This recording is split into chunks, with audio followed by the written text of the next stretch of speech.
Doctor Narendra Dabholkar यांच्या हत्येप्रकरणी शरद कळसकर आणि सचिन अंदुरे या दोघांना जन्मठेप, तावडे भावे पुनाळेकर निर्दोष. कोल्हापुरातील पुरोगामी मंडळींनी व्यक्त केली तपास यंत्रणांबद्दल नाराजी. शिवसेना शिंदे गटाचे जिल्हाप्रमुख राजे खान जमादार यांच्यासह तिघांवर पत्रकाराला मारहाण केल्याप्रकरणी मुरगुड पोलीस ठाण्यात गुन्हा दाखल. कोल्हापूर प्रेस क्लब आणि महाराष्ट्र राज्य मराठी पत्रकार संघाच्या वतीनं कोल्हापुरात राजे खान जमादार यांच्या निषेधार्थ जोरदार निदर्शनं.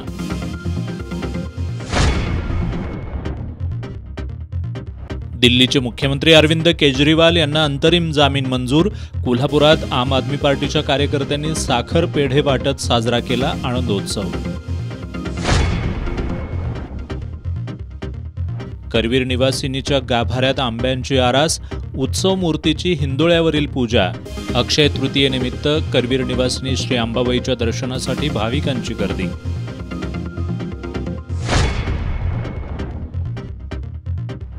आणि राज्यात पुढील 4 दिवसांमध्ये मान्सूनपूर्व पावसाची हजेरी. हवामान विभागाचा अंदाज. आज करवीर तालुक्याच्या काही भागात पाऊस झाल्यानं जनजीवन विस्कळीत.